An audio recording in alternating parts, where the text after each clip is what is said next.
It's a new year and a new chance for you to make a fresh start with your compliance. For the next 31 days on the FCPA Compliance Report, we're going to be bringing you a daily tip, strategy, or idea that you can use to improve your program.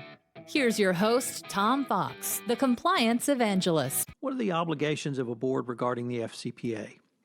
Are the obligations of the audit committee under the FCPA at odds with the director's prudent discharge of duties to shareholders?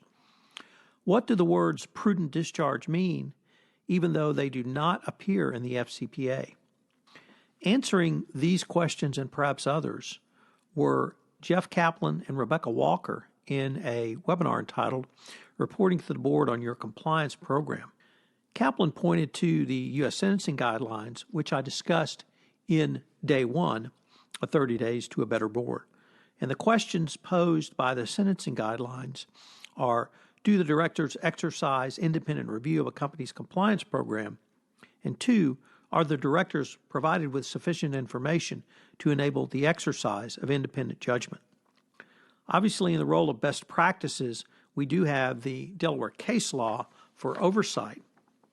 But in addition to the two cases I named yesterday, the Walt Disney case draws the principle out that directors should follow the best practices in the areas of ethics and compliance. Melissa Aguilar, writing in Compliance Week, noted that companies which don't have the incentive to spend resources or take a rigorous approach to their anti-compliance program often can get themselves in trouble. And there must be written records demonstrating the audit committee and indeed the entire board has asked questions and received answers to anti-corruption compliance issues. This is one of the indicia of demonstrating fulfillment of prudent discharge. One of the areas that a company's board can do this is in the specific area of monitoring, management, and compliance. Clearly, a business must be managed under the direction of the board. The board's role is not to manage the company, but to oversee and monitor the management of the company. The board of directors has the responsibility to fulfill the role of strategic and business advisor to the management of the company. In addition, a board has the role of monitoring the performance of the company and management, specifically including compliance. This is using the company's customary economic metrics, and also by overseeing compliance with applicable laws and regulations. While the board is not responsible for the auditing or ferreting out of compliance problems, it certainly is responsible for determining that the company has an appropriate system of internal controls. A board should also monitor company compliance programs and practices that address legal compliance, government relations, and matters affecting public perception and reputation of the company.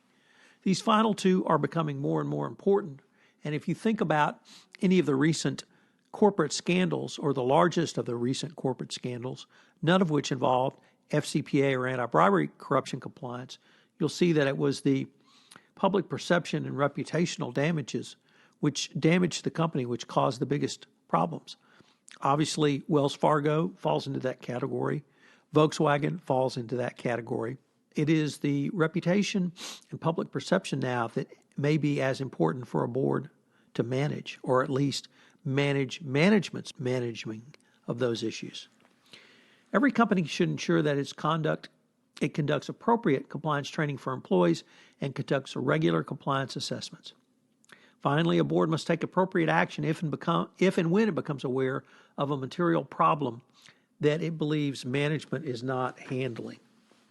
To do all of this, a board really needs to focus on the business judgment rule, which we talked about in day one, but also around the process that a board should go through. And it is this process which protects the board of directors through the business judgment rule. A board of directors must actively participate in the decision-making process and seek to inform itself of all relevant facts when considering a proposed board action or a compliance program's effectiveness. The most important action a director can take when faced with a business decision is to be actively engaged in that decision-making process. When the directors take little or no action, they risk losing the protection of the business judgment rule because they are not exercising their prudent discharge of their duties.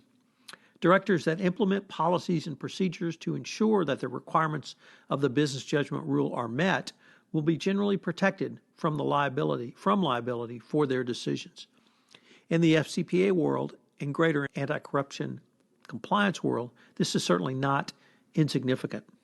If you think about this in the context of significant transactions, boards should seek to ensure that certain processes are built in to the record to show that the board has actively engaged in prudent discharge.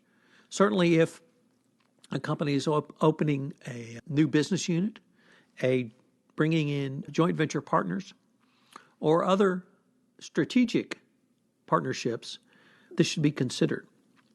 Directors should, among other things, adhere to the process which allows them to be informed in accordance with the requirements of not only the FCPA, but also their general duty of good care, and document the board's good faith efforts to exercise its business judgment. Under appropriate circumstances, the board can form a committee of independent directors to act on behalf of the board, hire a professional advisor to issue a fairness opinion, or legal counsel to issue a legal opinion, or bring in other professionals as necessary to advise the board.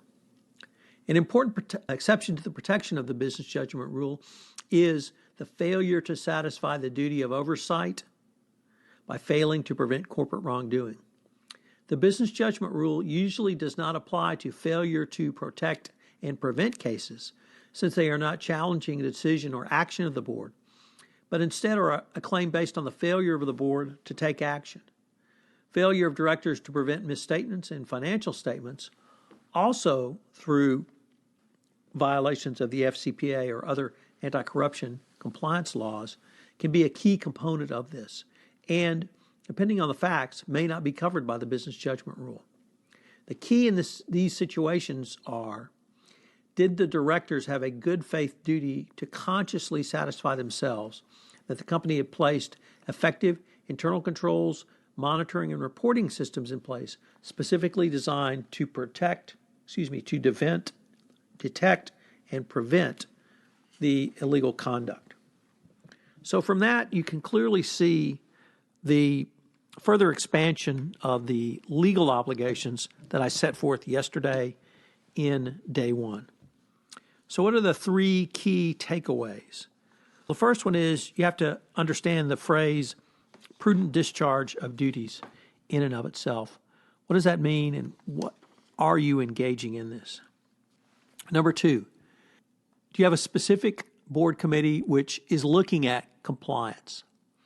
We're going to talk about the details of that later in a subsequent podcast, but it's an important first step. And finally, number three, are you actively engaged? A board of directors must be actively engaged, and there must be documented evidence that active engagement has gone forward. So we spent a couple of days talking about the legal requirements for the board of directors and how those legal requirements might play out in various scenarios.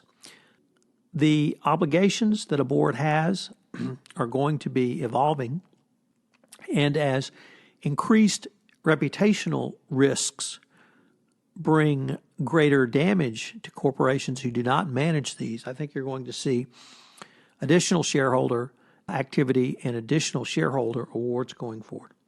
A bit of action. Thank you for listening to this episode of 31 Days to a More Effective Compliance Program, where we're going to take a look at the role of the Board of Directors in a best practices compliance program. This production of 31 Days to a More Effective Compliance Program is a special production of the Compliance Podcast Network. I hope you will join me again tomorrow. This podcast is a part of the C-Suite Radio Network. For more top business podcasts, visit c-suiteradio.com.